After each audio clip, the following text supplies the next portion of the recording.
তো তোদের অঙ্কের অবস্থা খুব খারাপ নাকি? অঙ্কটা প্রতিদিন আধা ঘন্টা হলে তোদের প্র্যাকটিস করতে হবে প্রত্যেক দিন, ঠিক আছে? করবি তো নাকি?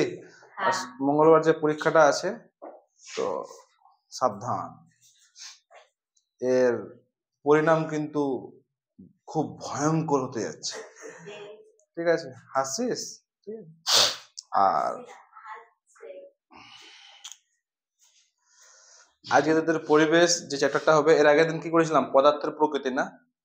পদার্থ, আচ্ছা বলতে পারবি পদার্থ মানে কত প্রকার, মানে একটা পদার্থ কোন কোন অবস্থায় থাকতে পারে? বল। কঠিন, তরল ও গ্যাস। হ্যাঁ, ওটাকে নিয়ে আপনার মাথা ঘামাতে হবে না, ঠিক আছে? আমরা তাহলে পদার্থের কটা প্রকৃতি? তিনটা, কঠিন, তরল, গ্যাসীয়। আচ্ছা, তারপর পদার্থ থেকে আমরা আরেকটা জিনিস জেনেছিলাম যে পদার্থের দুটা ধর্ম আছে, ঠিক না? একটা হচ্ছে ভৌত ধর্ম, একটা হচ্ছে রাসায়নিক ধর্ম। ভৌত ধর্ম কি মানে কি?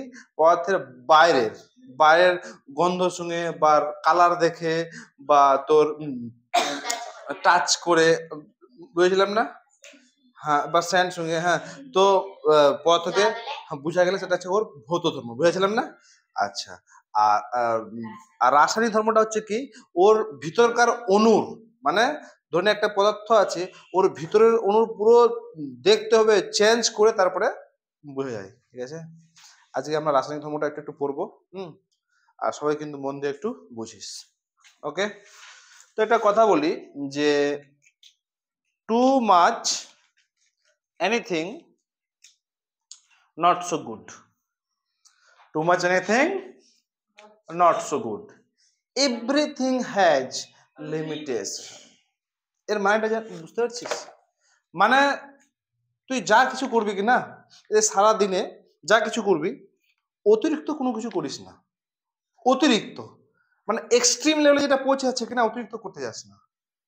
তুই ধরে ঘুমাচ্ছিস 6 ঘন্টার বেশি ঘুমাস না, বা তোর বাচ্চা আছিস 7 ঘন্টার বেশি ঘুমাবি না, অতিরিক্ত ঘুমাবি না। দেখবি 5 ঘন্টার কমও ফের ঘুমাবি না। 5, হ্যাঁ, রাত্রে ঘুম সাধারণত রাত্রেই হয়, ঠিক আছে? তো 5 ঘন্টা না, 8 ঘন্টা কে বলেছে? এগুলো সব ফালতু কথা। 8 ঘন্টা না, ওটা কুম্ভকর্ণ হয়ে যায়। বেশি ঘুমাতে হবে না। ধরেন আমি কথাটা কি বললাম? Too much anything not so good, everything has limitation. অতিরিক্ত কোনো কিছুই ভালো না। প্রত্যেক জিনিসের একটা কি আছে? লিমিট আছে, সীমা আছে। তুই খাচ্ছিস, অতিরিক্ত খেয়ে যাচ্ছিস ভাজা পোড়া, ওটাও ভালো না। তুই ঘুরে বেড়াচ্ছিস, অতিরিক্ত ভালো না। তুই খেলছিস, গোটা দিনটাই খেলছিস, ভালো না। বুঝতে পারলি? তুই তোর আদার্স ধরে মেলা ঘুরছিস, নানির বাড়ি চলে গেছিস, এখানে চলে গেছিস, মানে পৃথিবীতে যত কাজ আছে কিনা, অতিরিক্ত ভালো না, ঠিক আছে? হ্যাঁ, অতিরিক্ত ফের পড়াও ভালো না। কেন বলতো? 40 মিনিট না, পড়ার একটা লিমিট আছে। তো তোর পড়ার ধরলে লিমিট তোর 5 কন্টিনিউ, তুই যদি পড়িস 2 ঘন্টা, তোর তো বাচ্চা আছিস, তো 2 থেকে 3 ঘন্টা কন্টিনিউ পড়। আবার যদি না, কোনো ব্রেক না, ব্রেক নিলে তো তোর মাইন্ড ডাইভার্ট হয়ে যাবে না। তুই কন্টিনিউ যদি 2 ঘন্টা পড়িস, শুন রে, কন্টিনিউ যদি 2 ঘন্টা পড়িস, তারপরে তুই ব্রেক নে, চাটা খা, ফের পর, হ্যাঁ। কিন্তু আমার কথাটা মনে হলো, too much anything not so good, everything has limitation. বুঝা গেল? কথাটা একদম মনে রাখবি, কিন্তু কথাটা মাথায় ঢুকায় রাখবি। কোনো জিনিস অতিরিক্ত রিলস দেখবি না, অতিরিক্ত ফোন ঘাটবি না, ঠিক আছে? চলো, আজকে আমরা কি করব? রাসায়নিক ধর্ম করব। কি করবো রে? রাসায়নিক ধর্ম হচ্ছে কোনো পদার্থ অন্য পদার্থের সঙ্গে বিক্রিয়া করে, একটা পদার্থ আছে অন্য পদার্থের সাথে বিক্রিয়া করে নতুন ধর্ম বিশিষ্ট, মানে একটা পদার্থ ধর্ম আছে, ধরেন যে কোনো ধর্ম আছে, ওই পদার্থটা নতুন ধর্ম বিশিষ্ট যখন পদার্থ উৎপন্ন করে, সেটাই হচ্ছে তার কি রাসায়নিক ধর্ম, ঠিক আছে? কোনো পদার্থ যখন বিক্রিয়া করে নতুন ধর্ম বিশিষ্ট অন্য কোনো পদার্থ উৎপন্ন করে, তখন সেটাকে আমরা কি বলবো? রাসায়নিক ধর্ম। তোরা সবাই বইগুলো বন্ধ করে দে, ঠিক আছে? বন্ধ করে দে বাবু, বন্ধ করে দাও। ঠিক আছে, রাসায়নিক ধর্মটা হলো। আচ্ছা, এই যে একটা ভালো লোহা বাজার থেকে কিনে আসলি, তুই বাইরে রেখে দিলি, ঠিক আছে, ধীরে ধীরে ধীরে ধীরে লোহাটা কি হয়ে যায়, মরচে পড়ে যায় না? 5 দিনে গায়ে মরচে পড়ে যায় কিনা এটা বল, বুঝলো? মরচে পড়ে তো নাকি? তো এটা হ্যাঁ, ওটা হচ্ছে কি বলতো, লোহার রাসায়নিক ধর্ম, লোহার রাসায়নিক পরিবর্তন। মরচে পড়াটা আবার নতুন ওইটা লোহা হবে না কিন্তু, ঠিক আছে? ওটা হচ্ছে কি, তার রাসায়নিক পরিবর্তন। যেরকম তুই কাঠ জ্বালাচ্ছিস, দেশলাইয়ের কাঠি জ্বালাচ্ছিস, তো যখন কাঠটা জ্বালালি তখন মুস হয়ে গেল, ওর অণুগুলো পুরো কি হলো, জ্বলে মুস হয়ে গেল। এটা হচ্ছে এর কি, রাসায়নিক পরিবর্তন বা রাসায়নিক ধর্ম। দেশলাইয়ের কাঠি মারলি ফুক, তো কি হবে, দেশলাইয়ের কাঠিটা জ্বলে গেল, তাপ উৎপন্ন করলো, ছাই হয়ে গেল, ছাই। এটা হচ্ছে কি, ওর রাসায়নিক ধর্ম। ঠিক আছে, যেরকম মোমবাতি আর রান্নার গ্যাসের দহনে আলো উৎপন্ন হয়, মোমবাতি জ্বলে তাপ উৎপন্ন করলো, আলো উৎপন্ন করলো, ওটা হচ্ছে কি, ওর রাসায়নিক, মানে অনুটার পুরো ধূসনাশ হচ্ছে। যে পদার্থটা আছে ওর ভিতরকার অনুর গল্প শেষ হয়ে যাচ্ছে, অনুটা চেঞ্জ হয়ে আলাদা অনুতে পরিণত হচ্ছে। বুঝতে পারছি ব্যাপারটা? তুই ঘুরে যা, কতবার বলবো? হ্যাঁ, ওটা যাবে, কিন্তু যেটা চলে আসে ওটা তো আসবে না, ঠিক আছে? যেরকম একটা তোরা একটা হলুদ মাখা হাতে যদি সাবান, তোর সাবান গুলো বা ডিটারজেন্ট দিয়ে হলুদ রং করিস কিনা, তো হাতটা তোর লাল হয়ে যাবে। তুই হলুদ মাখা হাতটা কি করবি, তুই সাবান দিবি, সাবান বা সার্ফ দিস কিনা, হাতটা কি হবে, লাল হয়ে যাবে। দেখে নিবি, হ্যাঁ হ্যাঁ, দেখে নিবি। যেরকম তুই চিনি গরম করছিস, চিনিটা প্রথম কি হবে, গরম করতে করতে করতে করতে কি বাদামি হবে, ঠিক আছে, বাদামি হয়ে কি হবে, পুরো কালো হয়ে যাবে, হবে না? এটা হচ্ছে ওর রাসায়নিক পরিবর্তন বা রাসায়নিক ওর ধর্ম। তো প্রত্যেকটা পদার্থের কি না ভৌত ধর্ম আছে, লিমিটটা চলে গেছে। ভৌত ধর্ম আছে, রাসায়নিক ধর্ম আছে। আমরা রাসায়নিক ধর্ম বুঝতে পারলাম তো। যে কোনো পদার্থের রাসায়নিক ধর্ম মানে হচ্ছে ওর ভিতরকার অণুর, ওর ভিতরে যে অণু আছে ও পরিবর্তন হয়ে আছে, চেঞ্জ হচ্ছে। যেরকম কাঠটা আছে, কাঠটা বাইরে দেখছিস দেখতে সুন্দর পালিশ করেছে, এটা সেটা করেছে, ঠিক আছে, কিন্তু কাঠটাকে আমি যদি জ্বালিয়ে দিই, জ্বালিয়ে মুছ হয়ে যায়, ওটা হচ্ছে কি, ওর রাসায়নিক ধর্ম বা রাসায়নিক পরিবর্তন। ঠিক আছে, বুঝতে পারলে আমার কথাটা? হুম। যেরকম তুই খোলা হাওয়ায় তুই রাখবি, ধরে নে এখন কি খাচ্ছে, রোজার সময় কি হয়, তরমুজ বা পেয়ারা বা যে কিছু একটা ফল যদি কেটে তুই রেখে দিস, ঠিক আছে, খোলা হয় কিন্তু ফ্রিজে না, ঠিক আছে, ও দেখবি সাদা হয়ে যাবে, মানে ফাঞ্জায় ফাঞ্জায় ধরে নেবে, ঠিক না? ওটাও রাসায়নিক পরিবর্তন, ওটা রাসায়নিক ধর্ম। ঠিক আছে, বুঝতে পারলি কি, বোঝা গেল? আচ্ছা, তো এই যে রাসায়নিক পরিবর্তন, যে রাসায়নিক পরিবর্তন হতে পারে, তো যে কোনো জ্বালানি দহনে তাপ ও আলো উৎপন্ন করে, ঠিক কিনা? জ্বালানি মানে কি রে, কাঠ, কয়লা, এটা সেটা, ঠিক আছে, ও যখন দহন হয় মানে জ্বলে, তো ওটা কি উৎপন্ন করে, তাপ উৎপন্ন করে কিনা বল? হ্যাঁ, তাপ উৎপন্ন করে।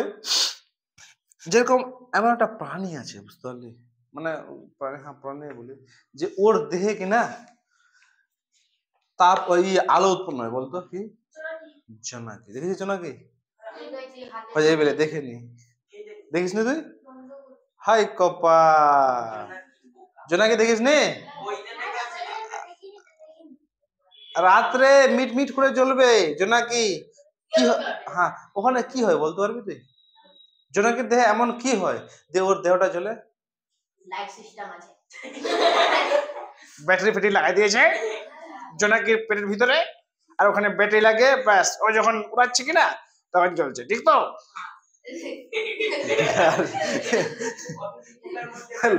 হ্যাঁ হ্যাঁ, অতগুলো পোকা আছে আর জোনাকের পেটে পেটে ব্যাটারি লাগাই দিয়েছে, ভাব।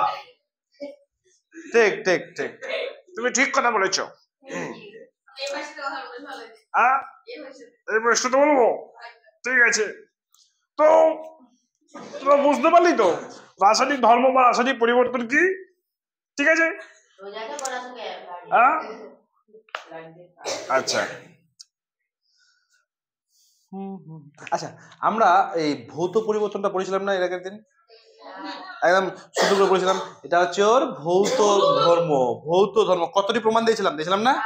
তো ওটা সুন্দর করে পড়ে নিবি একবার, ঠিক আছে, সুন্দর করে বুঝে নিবি। আমরা পড়বো কি রাসায়নিক ধর্মের সাহায্যে পদার্থে শনাক্তকরণ। এটা কিন্তু খুবই ভেরি ভেরি ইম্পর্টেন্ট। শনাক্তকরণ মানে কি রে, ধরে নে তুই দুটা যৌগ আছে, ঠিক আছে, দুটোকে মেশাবি, ঠিক আছে, ওর যে পরিবর্তন হবে, কোনোটা যৌগ পরিবর্তন হবে, কোনোটা পরিবর্তন হবে না। তো এটা হচ্ছে কি রাসায়নিক ধর্মের সাহায্যে তুই মানে এমন এমন কোনো পদার্থ আছে, মৌল আছে যার গন্ধও নাই আর কালারও নাই, কিন্তু দুটো ফের আলাদা আলাদা, ঠিক আছে। এমন ধরনের কোনো কোনো পদার্থ আছে দেখতে আলাদা, না কালার আছে না কিছু আছে, তুই কি করে বুঝতে পারবি যে এই মালটা আছে এখানে? তো এই ধরনের আমরা উদাহরণ পড়তে যাচ্ছি রাসায়নিক ধর্মের বা রাসায়নিক পরিবর্তনের উদাহরণ পড়তে যাচ্ছি। দেখ একটা গ্যাস জারে carbon die oxide CO2, carbon die oxide CO2, আর একটা গ্যাস জারে নাইট্রিক অ্যাসিড NO। দেখ কার্বন ডাই অক্সাইড এক নম্বর হচ্ছে কি কার্বন ডাই অক্সাইড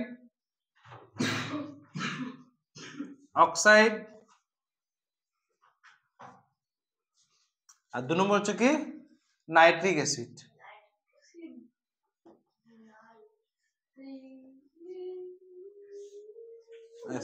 এর সংখ্যা কি CO2 আর এটা NO, এই দুটো মান নিলাম, ঠিক আছে, কার্বন ডাই অক্সাইড এবং CO2 মান নিলাম, ঠিক আছে।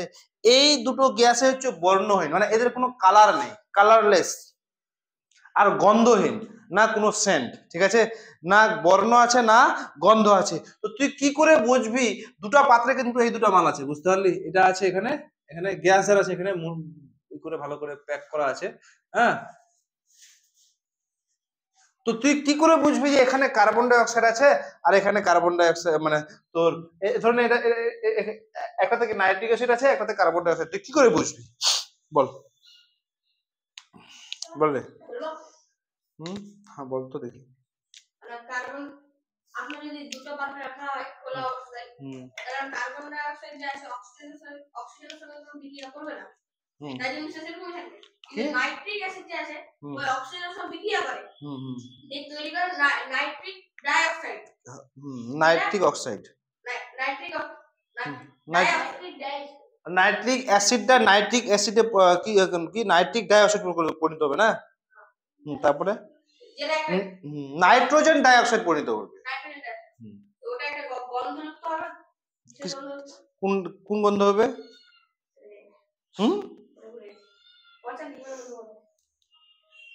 দেখ তো দুটাতে আমরা কি করব, দেখ দুটা যখন ঢাকনাটা খুলবো কিনা, এই ঢাকনাটা এবং এই ঢাকনাটা, দুটাতে কিন্তু কোন গ্যাস আছে বলতো? একটাতে কি আছে? CO2 আছে, NO আছে, কিন্তু আমরা জানি না, ঠিক আছে, আমরা জানি না তো কি আছে না আছে, ঠিক আছে।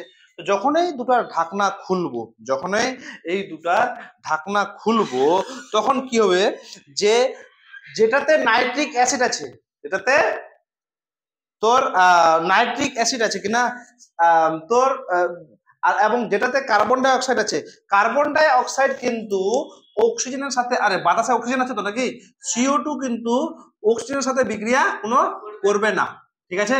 কিন্তু এই যে নাইট্রিক অ্যাসিডটা আছে, ঠিক আছে, এই নাইট্রিক অ্যাসিড যে আছে কিনা, এ যখনই অক্সিজেনের সংস্পর্শে আসবে তখন বাদামি রঙের এবং ঝাঁঝালো গন্ধযুক্ত গ্যাস উৎপন্ন করবে, যার নাম হচ্ছে NO2, ঠিক আছে, যার নাম হচ্ছে কি, আর এর নাম নাইট্রোজেন ডাই অক্সাইড, ঠিক আছে, নাইট্রোজেন ডাই অক্সাইড, বুঝতে পারলি? না, এখানে 2 হবে ব্যালেন্স করলে। আরে বুঝলাম, দেখ বুঝতে পারলি? এখানে 2 অনু তখন নাইট্রিক অ্যাসিডের সাথে অক্সিজেন বিক্রিয়া করবে কিনা, ধরে নে এই দুটো থেকে আছে তোর এটাতে কার্বন ডাই অক্সাইড, ঠিক আছে, আর এটাতে আছে কি নাইট্রোজেন, না হ্যাঁ নাইট্রিক অ্যাসিড। যখনই এই ঠিপিটা খুললাম তো এই কি করলো, তোর তোর ঝাঁঝালো গন্ধযুক্ত গ্যাস এবং বাদামি রং, ঠিক আছে, এই যে যখন এটা বেরোলো কিনা, তখন দেখছি যে এই বোতলটা থেকে ঝাঁঝালো গ্যাস, ঠিক আছে, ঝাঁঝালো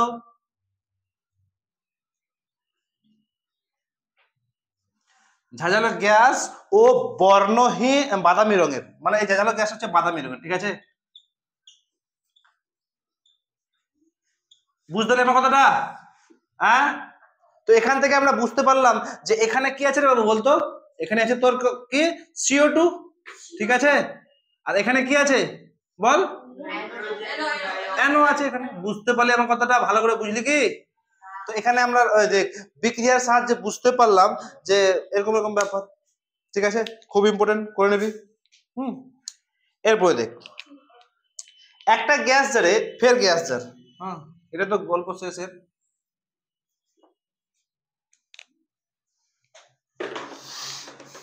একটা ফের গ্যাস জার আছে,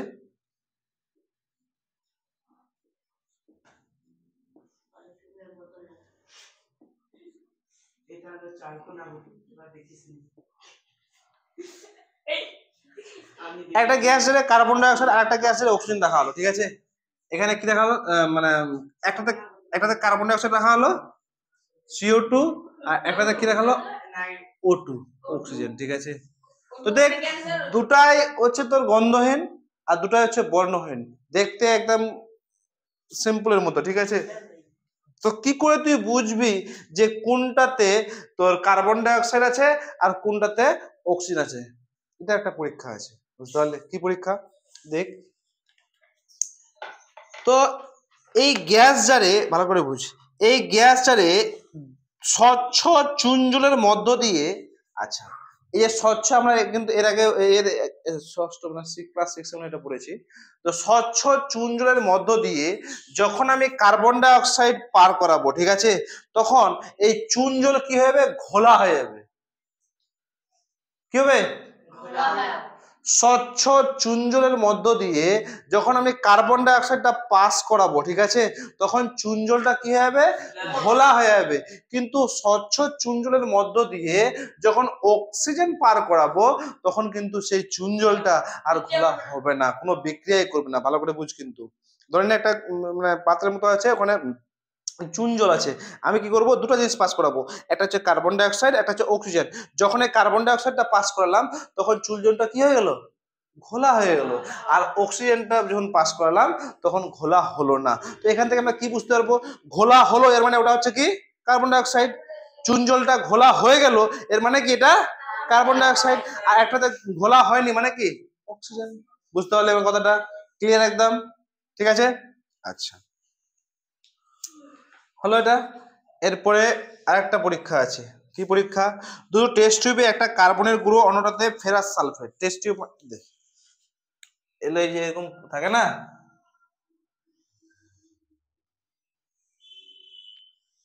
টেস্ট টিউব আমার কাছে আছে, ঠিক আছে, টেস্ট টিউব কাছের। এই দুটো টেস্ট টিউবে একটাতে রাখা হলো কি, একটাতে রাখলাম আমি কার্বন, ঠিক আছে, কার্বনের গুঁড়ো, কিন্তু কার্বনের গুঁড়ো গুঁড়ো, একটা রাখলাম ফেরাস সালফাইড,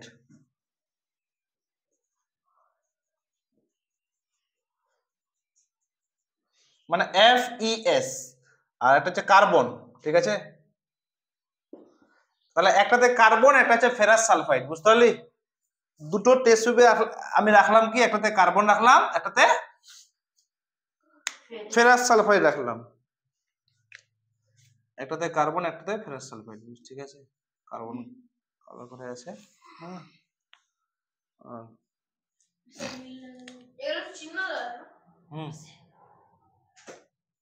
ফেরাস সালফাইড। আমি কি করে বুঝবো যে কোনটাতে কি আছে, কোনটাতে কি আছে? না, আমি কালারটা তো এখন পরে দিলাম, ঠিক আছে, কালার এটা এটা বর্ণহীন।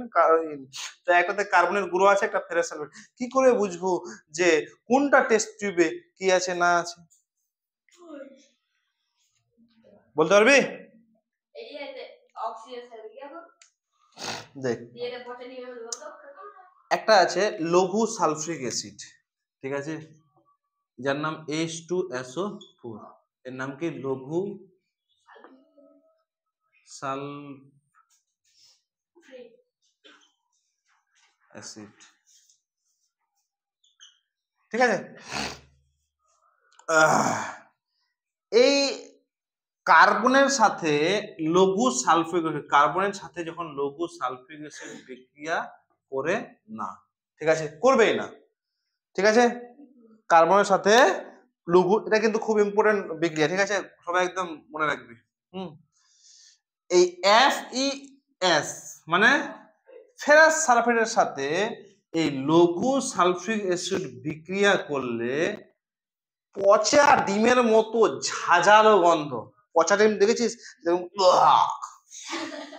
বুঝতে পারলি?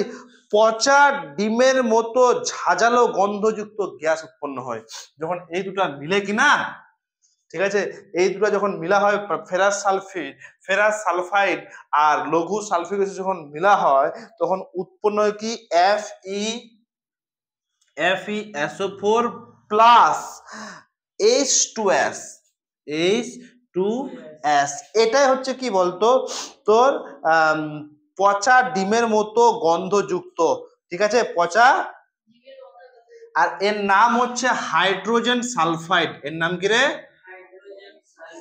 হাইড্রোজেন সালফাইড, ঠিক আছে। আর এর গন্ধ কিরকম? পচা মতো গন্ধযুক্ত, ঠিক আছে। তো ফেরাস সালফেটের সাথে যখন হাইড্রোজেন সালফাইড আমি যুক্ত করলাম তখন FeSO4 থাকলোই, তার সাথে এই খাতারনাক গ্যাসটা উৎপন্ন হলো, সেটা হচ্ছে কি হাইড্রোজেন সালফাইড। আর এটা এর গন্ধ কিরকম? পচা ডিমের মতো।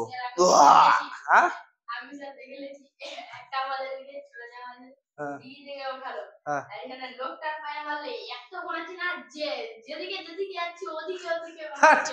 লোকটা যেখানে যেখানে যাচ্ছে অত গন্ধ বেরোচ্ছে, ইস রে কি অবস্থা। তো বুঝতে পারলে এটা? তো দেখ, হাইড্রোজেন সালফাইড কার্বনের সাথে কোনো বিক্রিয়া করলো না। যখনই এখানে আমি কি দিলাম বলতো, এই যে তোর ফেরাস সালফাইড FeS দিলাম, তো বাপরে গন্ধ উৎপন্ন হলো কি বলতো, কি উৎপন্ন হলো? H2S মানে হাইড্রোজেন সালফাইড, ঠিক আছে। বুঝতে পারলি? বুঝা গেল কি? হ্যাঁ, আচ্ছা, এটা তাহলে তাহলে টুকবি না, না ঠিক আছে, মিটিয়ে দিচ্ছি। টুকার কিন্তু খুব প্রয়োজন। হ্যাঁ, তো দেখি ওটা তো কত কি করেছে তো আমি জানি। হ্যাঁ, ওটাই তো দেখছি। আজ পর্যন্ত কোনা টুকেছিস? সতী সাবিত্রী একদম।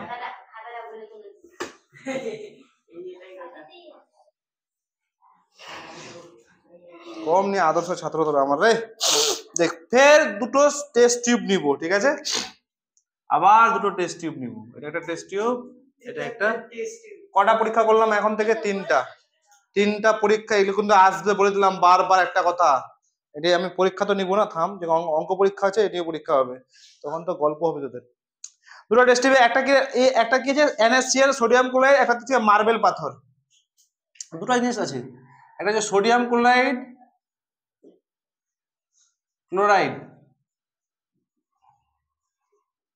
এর সংকেত হচ্ছে কি NaCl, আর 2 নম্বর হচ্ছে কি মার্বেল পাথর। ওই যে পাথরের যেটাতে স্লেট গুলো বিছাই না, বললে আমার CO3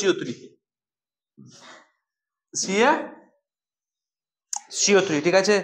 তো একটাতে সোডিয়াম ক্লোরাইডের গুঁড়ো, ঠিক আছে, এই সোডিয়াম ক্লোরাইডের গুঁড়ো, একটাতে মার্বেল পাথরের গুঁড়ো রাখা হবে, ঠিক আছে। তুই কিরকম বুঝবি যে এই যে আমি লক্ষ্য আছে বলতো রাসায়নিক পরিবর্তন, কিন্তু রাসায়নিক ধর্ম, ঠিক আছে। একটাতে আমি মার্বেল পাথর দিলাম, একটাতে আমি সোডিয়াম ক্লোরাইড দিলাম, তো তুই কি করে বুঝবি রে বাবু যে কোনটাতে কি আছে, কোনটাতে সোডিয়াম ক্লোরাইড আছে আর কোনটাতে মার্বেল পাথর আছে? কি করে বুঝবি বলতো? তো এই মার্বেল পাথরের উপর মিউরেটিক অ্যাসিড বা HCl, ঠিক আছে, HCl দিলে কার্বন ডাই অক্সাইডের গ্যাসের বর্ণহীন বুদবুদ বেরোয়, ঠিক আছে। এই যে যদি দেখ, এই CaCO3 এর উপর যদি আমি HCl দিই, ঠিক আছে, তো এখান থেকে কি উৎপন্ন হবে? এই কার্বন ডাই অক্সাইডের কি বেরোবে বলবো? বুদবুদ। কি বেরোবে? বুদবুদ বেরোবে। মানে CO3 এর সাথে যদি আমি HCl এর বিক্রিয়া করি তো কার্বন ডাই অক্সাইডের তোর বুদবুদ বেরোবে, আর তোর সেখানে বর্ণহীন বুদবুদাতে মার্বেল পাথরের গুঁড়ো আছে। আর এখানে বুঝে নিতে হবে যখন বর্ণহীন, এটা হবে বর্ণহীন, ঠিক আছে, তখন বুঝে নিতে হবে যে এখানে কি আছে, মার্বেল পাথর আছে। কোথায় আছে, এই যে দুটার মধ্যে একটাতে কি আছে, যখন এই কার্বন ডাই অক্সাইডের বুদবুদ বেরোবে, মানে হয় না, ফুটে না জিনিসটা, হ্যাঁ ফুটে না বুদবুদ বের করে, তো তখন বুঝে নিবি যে এখানে কি আছে, তোর কার্বন কার্বন। আর তোরা ই তো দেখেছিস NaCl মানে কি, আমরা লবণটা খাই, যে লবণটা আমরা ওটা হচ্ছে HCl। HCl এ তুই যদি এই তোর না NaCl এ যদি HCl মিশাস তো সেরকম ভাবে কিছু হবে না, বুঝতে পারলি? দুটো টেস্ট হবে, লঘু হাইড্রোজেন বুদবুদ বেরোবে, আর এতে NaCl হবে না। আচ্ছা বিক্রিয়া একবার করে নি, CaCO3 প্লাস 2HCl বিক্রিয়া মুখস্থ করে রাখবি, হ্যাঁ, plus Cl2 plus H2O plus CO2, এই যে CO2 বুদবুদ, ঠিক আছে, বুঝতে পারলে কথাটা, বোঝা গেল কি? আচ্ছা, সোডিয়াম ক্লোরাইড হলো আমাদের খাদ্য লবণের মূল উপাদান। সোডিয়াম ক্লোরাইড রে, এই যে এটা আমরা যে লবণ খাই, কি খাই, NaCl খাই, ঠিক আছে, NaCl আমাদের খাদ্য লবণ, এটা হচ্ছে কি খাদ্য লবণ, যে লবণটা খাই খাদ্য লবণ, ঠিক আছে, আমরা যে লবণটা খাই আমাদের খাদ্য লবণের মূল উৎস কি, সোডিয়াম ক্লোরাইড, ঠিক আছে, কি রে বাবু, সোডিয়াম ক্লোরাইড, ঠিক আছে। তো এরকম আমরা কিনা ভৌত ধর্মের মাধ্যমে কিন্তু আমরা সোডিয়াম ক্লোরাইডকে বাছাই করে নেবো, ঠিক আছে, ধরে নে জলে সোডিয়াম দিলাম, সোডিয়াম ক্লোরাইড দিলাম, ঠিক আছে, তো ও কি হলো, গুলে গেল, ভালো করে বুঝবি কিন্তু, জলে যদি আমি সোডিয়াম ক্লোরাইড দিই তো লবণটা গলবে না, আর যদি আমি মার্বেলটা দিই গলবে, ও নিচে থিতিয়ে পড়বে, আমরা তো এরকমই বুঝতে পারলাম। তো ভৌত মানে এর ভৌত ধর্ম থেকেও বোঝা যায়, কার বলতো, এই সোডিয়াম ক্লোরাইড, ঠিক আছে, বুঝতে পারলি ব্যাপারটা, বুঝতে পারলি কি? এবার হচ্ছে ধাতু, হ্যাঁ বুঝতে পারলি না, এবার হচ্ছে ধাতু অধাতু,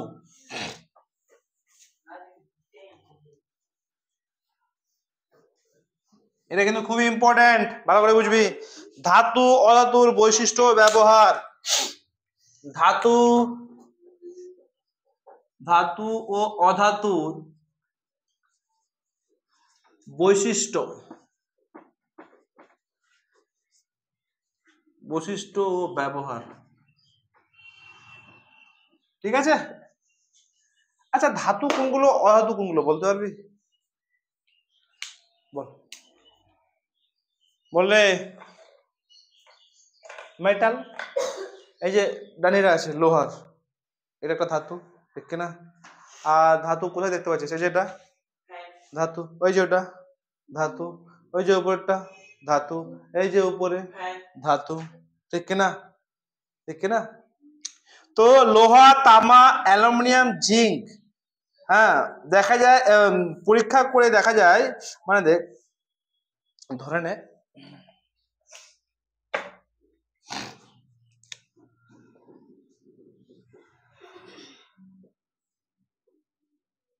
এখানে একটা ব্যাটারি আছে, বুঝতে পারলি, কি আছে, এখানে তার লাগাই দিলাম, আর এখানে তার লাগালাম, ঠিক আছে, এখানে একটা বাল্ব এখানে, ঠিক আছে, এখানে তার লাগিয়ে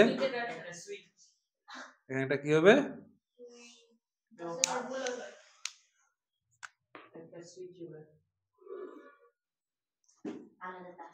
সুইচ দিব না আমি, এখানে আমি যদি লোহা দিই এই মালটা জ্বলবে, তামা দিলে জ্বলবে, অ্যালুমিনিয়াম দিলে জ্বলবে, জিঙ্ক দিলে জ্বলবে, যদি এখানে তোর প্লাস্টিক দিয়ে দিই জ্বলবে না, অন্য কিছু দিলে মানে যেগুলো মেটাল না তাহলে জ্বলবে না।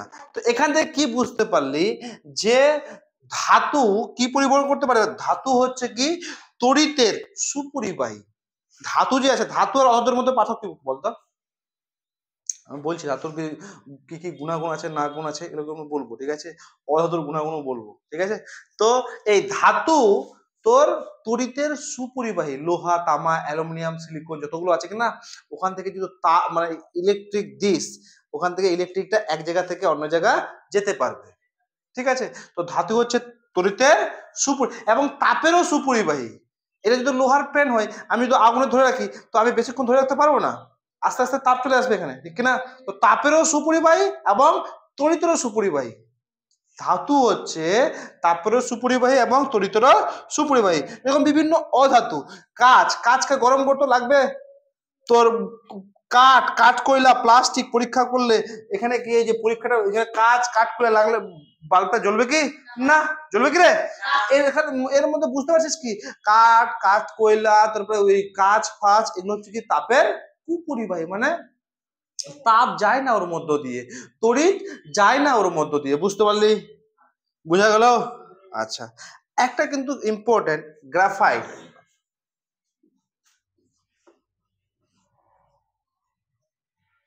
এটা হচ্ছে কি অধাতু, এটা হচ্ছে কি রে? অধাতু, ঠিক আছে। এ অধাতু হলেও, ঠিক আছে, এ কিন্তু তড়িতের সুপরিবাহী। বুঝতে পারলি? গ্রাফাইট কোথায় রে? আমাদের পেন্সিলটা হচ্ছে কি গ্রাফাইট। পেন্সিলের মধ্যে যদি ইলেকট্রিক যাতায়াত করে, ও কিন্তু অধাতু। কাঠও অধাতু, কাঠের মধ্যে ইলেকট্রিক পরিবহন করতে পারে না, কিন্তু গ্রাফাইটের মধ্যে ইলেকট্রিক পরিবর্তন করতে পারে, মানে তাপ ও তড়িতের সুপরিবাহী। ও তড়িৎ, আমরা ব্যতিক্রম, তড়িতের সুপরিবাহী। বুঝতে পারলি? হ্যাঁ বল। হ্যাঁ, পেন্সিল দিয়ে ধরবি তো এখানে কারেন্ট লেগে যাবে।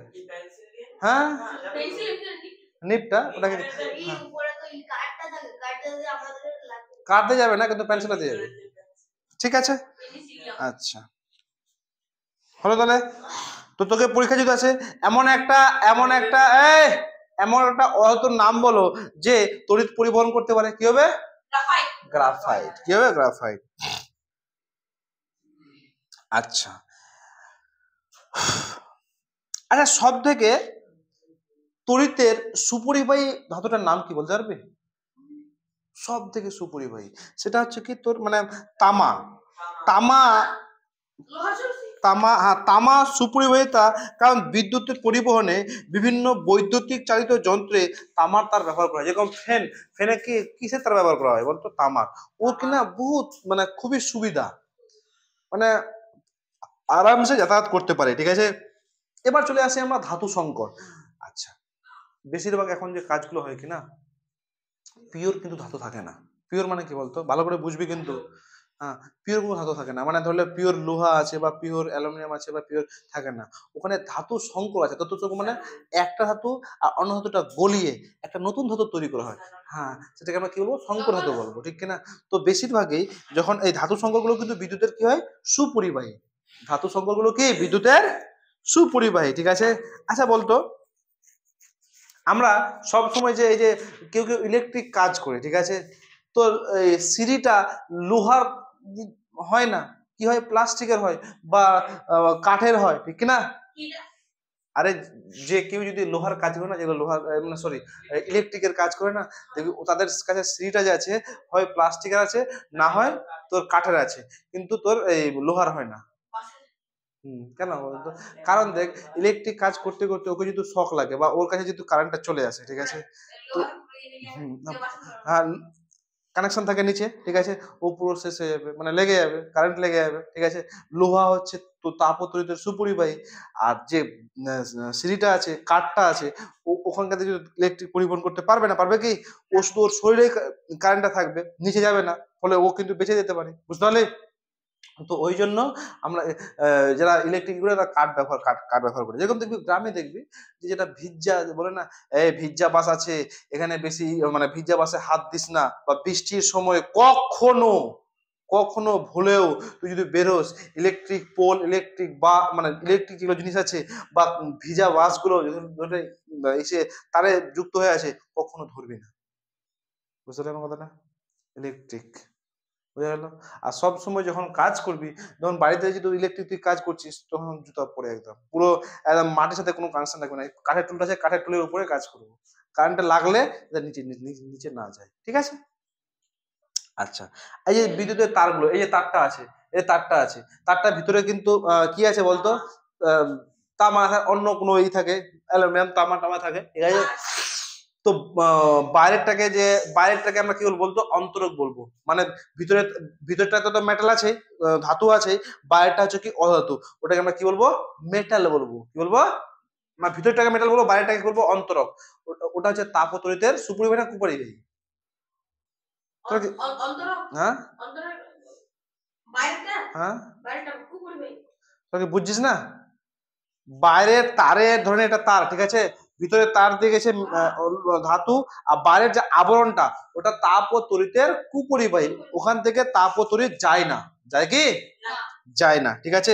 আর সেটা হচ্ছে কি পিভিসি, মানে ওই যে প্লাস্টিকের তারটা, 5টা প্লাস্টিকের যে অন্তরটা, তার নাম হচ্ছে কি পিভিসি। কি রে, পলিভিনাইল ক্লোরাইড। পিভিসি হচ্ছে কি পলিভিনাইল ক্লোরাইড, ঠিক আছে। এই ধরেন এটা তার আছে, বলে দিচ্ছি আমি, এ কালো তার, ঠিক আছে।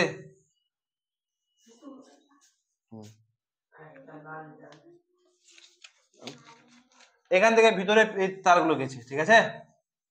তো উপরে যে আস্তরণটা, এই যে আস্তরণটা, এটাকে আমরা কি বলবো, পিভিসি বলবো, বা পলিভিনাইল ক্লোরাইড, ঠিক আছে। প্লাস্টিকে থাকে না, এটাকে আমরা কি বলবো, পিভিসি বলবো, ঠিক আছে। এবার তাপ পরিবাহিতা দেখ।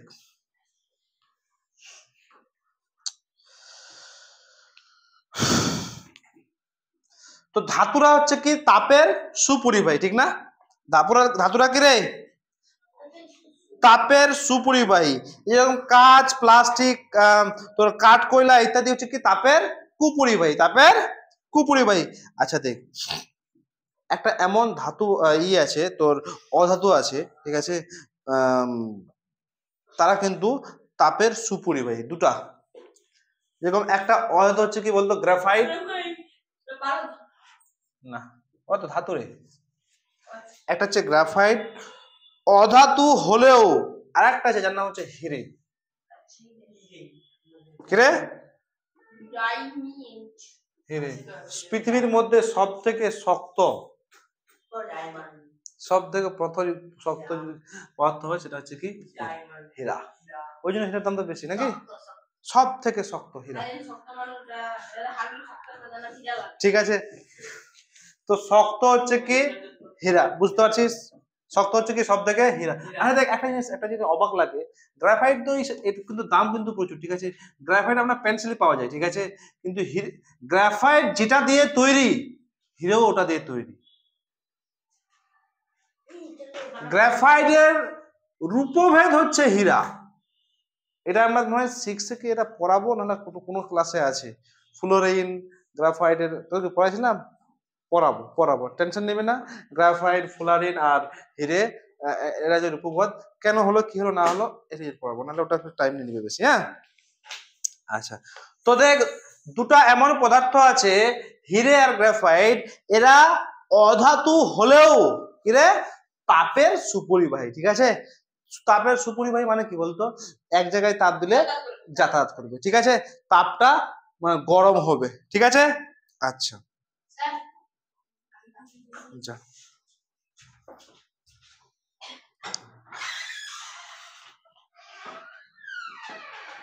আচ্ছা বলতো, একটা তো কোশ্চেন আসে, ঠিক কিনা, মানে কোশ্চেন মনের মধ্যে আসে এই ধরনের, এটা এটা স্টিক আছে, কঞ্জিট আছে, তো এর মধ্যে দিয়ে ইলেকট্রিক পরিবহন করবে না, কিন্তু এটা যদি লোহার হয়, ওর মধ্যে দিয়ে ইলেকট্রিক পরিবহন করবে।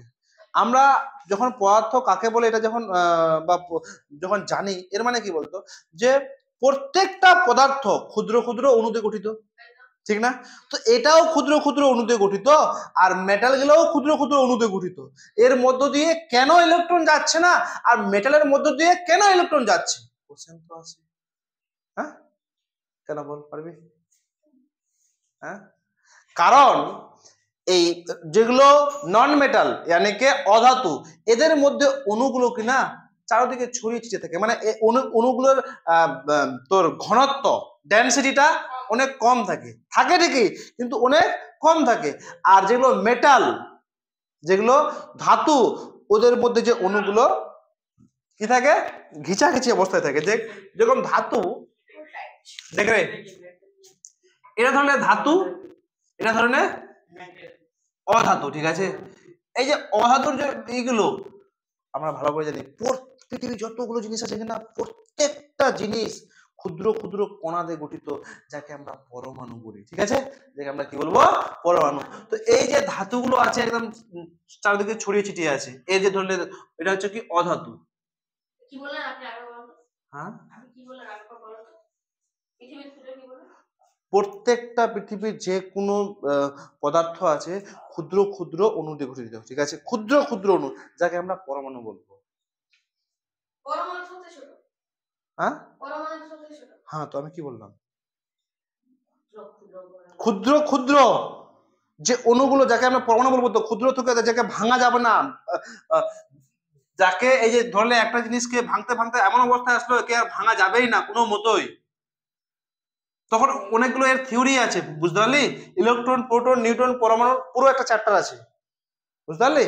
তো লাস্টে আসছে কি পরমাণু, লাস্টে কি আসছে পরমাণু। ঠিক আছে, তো দেখ এখানে দেখ, তো অধাতু ধাতুর মধ্যে কি, এটা হচ্ছে অধাতু, এটা হচ্ছে তোর ধাতু। ঠিক আছে, তো এখানে কি হয়, এর যে ধাতুগুলো ডেনসিটি কিনা প্রচুর ঘিচাঘিচি, বুঝতে পারলি? এর অণুগুলো ডেনসিটিটা কি ঘিচাঘিচি, বুঝা গেল এবার কি? এর কি নাম শুনে, এখানে যদি তুই ইলেকট্রন পরিবহন করিস, তো এখান থেকে ইলেকট্রন আরামসে এখানে আসতে পারবে, কিন্তু এখান থেকে আসতে পারবে না। বুঝতে পারলি কি আমার কথাটা? আসতে পারবে না। এই জন্য ধাতু এবং অধাতু তোর কোনটা, কে রে তাজ নাকি? এর আগের দিন কেন আসিস না বাবু? বস বস, বাইরে বস। ঠিক আছে, বুঝতে পারলি তো নাকি, পুরো একদম ক্লিয়ার? আচ্ছা, এবার দেখ, এটা মিটাই দি। হ্যাঁ, আমরা এই ধাতুর কিছু কিছু বৈশিষ্ট্য আছে। ঠিক আছে, এটি বুঝতে পেরেছিস তো? এমন দুটা অধাতুর নাম বল যারা তাপ ও তড়িতের সুপরিবাহী, বল। কি? হীরা আর গ্লাসিয়ার, কেন বলছি গ্রাফাইট, গ্রাফাইট। ঠিক আছে, হীরা আর গ্রাফাইট মুখস্থ করবি কিন্তু। হ্যাঁ, এদের মুখস্থ কিছু ব্যাপার বুঝে তো নিচ্ছিস। ঠিক আছে, এরপরে এই যে ধাতু আছে এদের আমি কয়েকটা বৈশিষ্ট্য করব। কি বলবো? কয়েকটা বৈশিষ্ট্য। যেরকম ধাতুর প্রথম বৈশিষ্ট্য হচ্ছে কি, কাঠিন্য, হার্ডনেস। ঠিক আছে, কি রে? কাঠিন্য। যেরকম দেখ, একটা প্লাস্টিকের বাটি শক্ত না একটা লোহার বাটি শক্ত? লোহার বাটি শক্ত, ঠিক কিনা? অ্যালুমিনিয়ামের যে এখন থালা বাটি হয় অ্যালুমিনিয়ামের হয়। সোনার আংটি, হ্যাঁ, হীরার বাটি, হীরা, হীরা, হীরালাল। তো এরা ধাতুটা হচ্ছে কি, আচ্ছা প্রত্যেকটা ধাতু ফের সমানই না। ঠিক আছে, মানে ধাতুগুলো যে আছে অনেক রকমের ধাতু আছে, তো তো প্রত্যেকটা ধাতু যে ওর কাঠিন্য সমান এরকম না। এবং সব থেকে বেশি কাঠিন্য কার বলতো? হীরার। আস্তে আস্তে আস্তে তাহলে লোহার কাঠিন্য, অ্যালুমিনিয়ামের কাঠিন্য, এরকম কিন্তু মানে সবার কিন্তু একটা কাঠিন্য আছে। মানে কি, এতটা কাঠিন্য, এতটা কাঠিন্য। ঠিক আছে, আচ্ছা। তো বিভিন্ন ধাতুর মধ্যে ক্রোমিয়াম এবং টাইটানিয়াম হচ্ছে খুব শক্ত ধাতু। ঠিক আছে, দুটো ধাতুর নাম হচ্ছে কি, হীরা তো সব থেকে আগে আছে, আগে কি আছে বলতো? হিরে। তারপর হচ্ছে কি ক্রোমিয়াম আর টাইটানিয়াম। ঠিক আছে, ক্রোমিয়াম আর টাইটানিয়াম শব্দ। আচ্ছা, এবার দেখ আরো দুটো ধাতু আছে যার নাম হচ্ছে কি বলতো, এটি হচ্ছে শক্ত। হ্যাঁ, একটা হচ্ছে কি সোডিয়াম, ঠিক আছে, আর একটা হচ্ছে পটাশিয়াম। সোডিয়াম আর পটাশিয়াম। এই সোডিয়াম আর পটাশিয়াম কিনা তুই এটা এটা হচ্ছে ধাতু। ঠিক আছে, সোডিয়াম ধাতু, পটাশিয়াম। এদের কিন্তু এদের যে নমনীয়তা, একে যদি চাকু দিয়ে কাটিস তো কেটে যাবে, এতটাই নরম, বাট ধাতু। বুঝতে পারলি?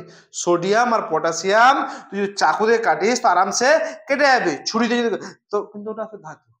লোহাকে কাটতে পারবি? তো প্রত্যেকের এখানে একটা নিজস্ব একটা গুণ আছে, একটা রাসায়নিক ধর্ম আছে। আমরা তো ওটাই বলছি না যে তোর কেউ কাটতে পারবে, কেউ কাটতে পারবে না। ঠিক আছে, তো প্রকৃতিজাত পদার্থের মধ্যে হীরা হচ্ছে কঠিনতম পদার্থ। সব থেকে তো যদি কঠিনতম পদার্থ কি বলে? হিরে। এর গুণ হচ্ছে কি, এর ইলেকট্রিক পরিবহন করতে পারবে। ঠিক আছে, বোঝা গেল কি? আচ্ছা, তো আমরা ধাতুকে শক্ত করার জন্য, ধাতুকে একটা ধাতু ধরে লোহা যখন শক্ত আছে তো তো দেখছি যে এরা মানে আলাদা আলাদা করে শক্ত না, ধাতুকে শক্ত করার জন্য আমরা কি করি, সংকর ধাতু করি। কি করি? সংকর ধাতু। যেরকম দেখ ইস্পাত ও বা স্টিল, ঠিক আছে, সব থেকে এটা হচ্ছে কি আমাদের সব থেকে চেনা সংকর ধাতু, যা গলে যাওয়া লোহার সঙ্গে নিয়ন্ত্রিত মাত্রায় কার্বন মিশিয়ে করা হয়। ঠিক আছে, লোহা আর কার্বন মিশিয়ে ইস্পাত বা স্টিল করা হয়। বলো না স্টিলের থালা, স্টিলের সবজি হয় না, স্টিল সব হোক, টেনশন নাই, যত কিছু হয় স্টিলের হয়, ঠিক কিনা? বুঝতে পারলি? স্টিলের এটা, স্টিলের সেটা, ঠিক কিনা? তো এই স্টিলের কিন্তু এখন ব্যবহারটা মানুষ খুব ব্যবহার করছে। এখানে কি থাকে বলতো? স্টিলের যে ব্যবহারটা, আমরা স্টিল কোথা থেকে পাই? লোহা এবং কার্বন মিশিয়ে, লোহা এবং কার্বন মিশিয়ে বেশ শক্ত, বেশ মজবুত, ঠিক আছে? হ্যাঁ, অবশ্যই অবশ্যই তড়িতের মেটাল আছে না, তড়িতের সুপরিবাহী। যেরকম আচ্ছা, তারপরে লোহার বেশি পরিমাণ থাকবে আর কার্বনের পরিমাণ একটু কম থাকবে। ঠিক আছে, লোহা প্লাস কার্বন কি হবে? স্টিল। ঠিক আছে, তারপর হচ্ছে কি তোর, আচ্ছা আমরা তো 6 যখন ইতিহাস পড়লাম, তাম্রপ্রস্তর যুগ বললাম না, তারপর ব্রোঞ্জের যুগ, লোহা কি আবিষ্কার হয়েছিল? হয়নি। হয়েছিল কি? শেষে বলছিলাম না, লোহা পরে আবিষ্কার হলো, ঠিক না? তো এখানে দেখ, তো প্রথমে তো তো তামা, এই যে ব্রোঞ্জ কিভাবে তৈরি হলো বলতো? তামা আর টিন গলিয়ে, তামা প্লাস টিন, টিন কি তৈরি হলো বলতো? ব্রোঞ্জ। কি রে? ব্রোঞ্জ তৈরি হলো। ঠিক আছে, তারপরে এই ব্রোঞ্জের অস্ত্র শস্ত্র বল, যে কোনো বল, এটা কিন্তু মুখস্থ করবি। ব্রোঞ্জ কি দিয়ে তৈরি? তামার টিন দিয়ে। ঠিক আছে, এটা হচ্ছে তামার ধাতু সংকর, এটা হচ্ছে কি তামার ধাতু সংকর। ঠিক আছে, বুঝতে পারলি? তো আগে যে মানুষ ব্যবহার করতো, এই যে অস্ত্র শস্ত্র ব্যবহার করতো বিশেষ ব্রোঞ্জের। ঠিক আছে, আচ্ছা এরপরে হচ্ছে কি যে কি কি হ্যাঁ, প্রাসার্যতা। ঠিক আছে, প্রাসার্যতা, প্রাসার্যতা জিনিসটা কি? যে দেওয়ালের সঙ্গে আটক করে প্রত্যেক একটা প্রান্ত শক্ত হবে, দেওয়ালের সঙ্গে আটক করে তার প্রান্ত ধরে টানে, তারগুলো কি হবে? আচ্ছা ধরে নে তোকে ইস্পাত, তামা, রূপা, সোনা আর অ্যালুমিনিয়ামের শুরু শুরু তার দেওয়া হলো। এখানে আমি আটকালাম, ইস্পাত, তামা, অ্যালুমিনিয়াম, লোহা আটকালাম। ঠিক আছে, আর আমরা 4-5 জন মিলে প্রত্যেকটা তার টানছি, প্রত্যেকটা তার টানছি, দেখছি টানতে টানতে টানতে টানতে টানতে টানতে আমি একটা এসে আসলাম, তারটা ছিঁড়ে গেল। তারপর আরেকটা যে মেটাল আছে অ্যালুমিনিয়াম বা যে কিছু বল, ঠিক আছে, টিন বল, রূপা বল, টানতে টানতে টানতে টানতে টানতে টানতে টানতে টানতে এখানে আসলো, তারপরে ছিঁড়ে গেল। ঠিক আছে, তারপর আরোটা আরো আছে, টানতে টানতে টানতে একদম দেওয়ালে আটকে গেলাম, তারপরে ছিঁড়লো। তারপরে আরেকটা যে আছে টানতে টানতে একটু টানলাম, ছিঁড়ে গেল। তো প্রত্যেকটা মেটালের নির্দিষ্ট একটা কি প্রাসার্যতা আছে, মানে লম্বা যে হবে কিনা, মানে বুঝতে পারছিস তো ব্যাপারটা? ওই যে তোর প্রসারিত যে হবে, একটা নির্দিষ্ট প্রসারিত আছে। ঠিক আছে, প্রত্যেকটা মেটালের। তো সাধারণ তুলনায় সোনার প্রসারতা দেখবি, সোনা কিনা, সোনাকে যত লম্বা করবি সব থেকে বেশি সোনার প্রসারতা বেশি। সোনা, তুই পাতলা আংটি বানাবি, বানিয়ে দিবে। সোনার আংটি বানাবি, পাতলা চেন বানাবি, 20,000 টাকায় 10-15,000 টাকায় চেন বানিয়ে দিবে তোকে। 5 লাখ টাকাও চেন হয় আর 10,000 টাকাও চেন হয়, পাতলা করে চেন বানিয়ে দেবে তোকে। বুঝতে পারছি, কিন্তু সোনার। ঠিক আছে, তো যাতে তুই কি বেরোবি নাকি? ঠিক আছে বেরো, যাতে টান পড়ে ছিঁড়ে না, মানে টান পড়লে ছিঁড়ে না গিয়ে যতটা প্রসারিত হতে পারে, এটা হচ্ছে তোর পরিমাণ, প্রসারতার পরিমাণ। ঠিক আছে, সোনার প্রসারতা সব থেকে বেশি, সাধারণ ধাতুদের তুলনায় সোনার প্রসারতা সব থেকে বেশি। ভালো করে মনে আছে তো? পারবি তো? তো সব থেকে প্রসারতা কার বেশি?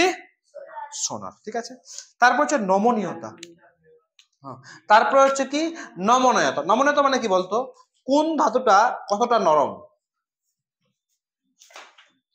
এখন একটা কথা আছে, কোন ধাতুটা কতটা নরম। তুই যদি বাড়ি দিস, ঠিক আছে, আরামসে একদম জোরে বাড়ি দিলি, কোনটা প্যাচকা হলো, কোনটা বেশি ছিদ্রে গেলো, কোনটা এটা হলো।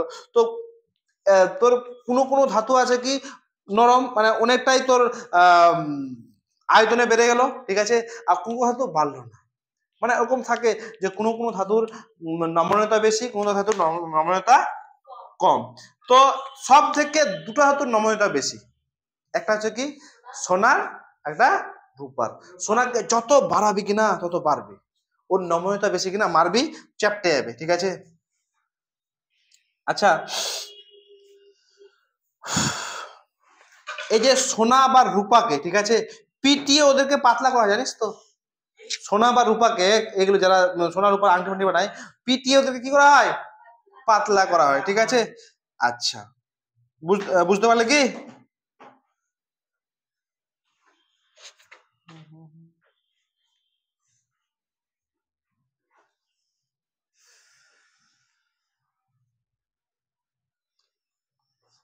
আচ্ছা, এবার হচ্ছে কি তোর উজ্জ্বলতা। আচ্ছা বলতো, ধাতুর উজ্জ্বলতা বেশি না অধাতুর উজ্জ্বলতা বেশি? ধাতুর উজ্জ্বলতা বেশি না অধাতুর উজ্জ্বলতা বেশি? ধাতুর। একটা স্টিল বল যে কোনো দেখবি যে কাঠটা চকচক করবে না, এখানে যদি স্টিল থাকে বা অন্যান্য ধাতু থাকে চকচক করবে। তো এখান থেকে মনে রাখবি যেগুলো ধাতু, ঠিক আছে, অধাতুর তুলনায় ধাতুদের উজ্জ্বলতা বেশি, অধাতুদের তুলনায় ধাতুদের উজ্জ্বলতা বেশি। অবশ্যই অধাতু, কিন্তু এটা ধাতু, এটা এটা অ্যালুমিনিয়াম। এই যে এটা আছে কিনা, এটা অ্যালুমিনিয়াম, দেখ বুঝতে পারলি? ওই যে অ্যালুমিনিয়াম, সাইডগুলো অ্যালুমিনিয়াম, এটা হচ্ছে অধাতু, ঠিক আছে। আচ্ছা, এবার দেখ, ধরে নে ধাতু, দেখবি এই তোর ধাতব শব্দ যতগুলো আজনা বাজনা আছে পৃথিবীতে, ঠিক আছে, সবগুলোই কিন্তু ধাতু দিয়ে তৈরি। গিটার বাজায় না, টাং গিটার বাজায় না, গিটারের যে তারগুলো কি দিয়ে তৈরি? ধাতু দিয়ে তৈরি, ঠিক আছে। যেরকম তোর ঘন্টা কি দিয়ে তৈরি? কাঁসার ঘন্টা, টাং ঘন্টা বাজায় না, ঘন্টা কি দিয়ে তৈরি? তো তৈরি সূর্য যে ঘন্টা বাজায় কি দিয়ে তৈরি? ধাতু। কারণ ধাতুরা আওয়াজ করতে পারে, অধাতুর তুলনায় অধাতুর তুলনায় ধাতুরা বেশি আওয়াজ করতে পারে, ঠিক আছে। টান টানা টান টান টান তারা, ঠিক আছে, বুঝতে পারলি? তো অধাতুর তুলনায় ধাতুরা কি করতে পারে? যেমন পিতল, পিতল হলো, এটি কিন্তু মনে রাখবি, বলে দিচ্ছি বারবার একটা কথা আমি,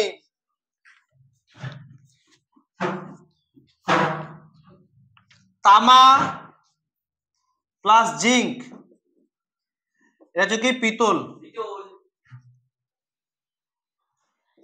পিতল, ঠিক আছে। আচ্ছা, এই বিভিন্ন বাদ্যযন্ত্রে, আচ্ছা এই এগুলো দেখিস নি, ড্রাম গুলো লাস্টে একটা থালার মতো থাকে না, থাকে তো, ওটা কি ধাতু না? ওটা ধাতু তো, বুঝতে পারছিস? ধাতুরা হ্যাঁ ছান ছান করে আওয়াজ করে, ঠিক আছে। একটু দাঁড়া, ধাতুরা কি করে? ছান ছান করে আওয়াজ করে। টাইম হয়ে দাঁড়া একটু, বুঝতে পারলি আমার কথাটা? বোঝা গেল কি? আচ্ছা, যেরকম সেতারে, যেমন সেতার বাজায় না, না না না না, তো সরু সরু তারটা থাকে না, ওটা কি? ধাতু। এখানে অধাতু। তো বাদ্যযন্ত্রের তোকে যদি বলে ধাতু আর তোকে অধাতু দেওয়া হলো, ঠিক আছে, কার মানে কে বাজে বেশি, শব্দ কে উৎপন্ন করে? ধাতু, ঠিক আছে। আচ্ছা, এবার আমরা এখানে ধাতু, এই অধাতুরও কিন্তু ব্যবহার করি অনেক, মানে অধাতু না, সরি, সংকর ধাতুরও ব্যবহার করি। এই যে দেখ, লোহা, কার্বন, স্টিল, তামা, টিন, ব্রোঞ্জ, তামা, জিঙ্ক, পিতল, ঠিক আছে, পিতলের ঘন্টা থাকে না। তো আমরা অধাতুর ব্যবহারও করি, কেন বলতো? আচ্ছা বলতো, তোরা একটা জিনিস জানিস, এই যে সোনা থাকে, সোনা, সোনার আংটি, সোনার চেন, সোনার বালা, সোনার যত কিছু, ওটাতে কিন্তু ওটাতে কিন্তু পিওর সোনা থাকে না, জানিস কি? সোনার আংটিতে পিওর সোনা থাকে না। না, আমি ভিতরিয়া কথা বলছি তোদেরকে। তুই ধরে একটা আংটি কিনতে গেলি, এই শোন, তুই ধরে একটা আংটি কিনতে গেলি, তুই ভাবছিস যে পিওর সোনা আছে, না না না রে বাবু, ওখানে আছে কি সোনা, ওখানে থাকে তামা, সোনা তামা মিলিয়ে তারপরে তোর সোনাটা তৈরি হয়, বুঝতে পারলি? আংটির মানে বিশুদ্ধ সোনা থাকে না। হ্যাঁ হ্যাঁ, না না না, যারা যতজন আছে কিনা, যত সোনা আছে ওখানে তামা মিক্স থাকে, ঠিক আছে। এর ফের কারণ আছে, সোনাতে কেন তামা মিক্স থাকে? যত সোনা আছে তামা কিন্তু একটু মিক্স হবেই, মিক্স করবে ওরা, মানে একটা রেশিও পরিমাণে থাকে, ঠিক আছে।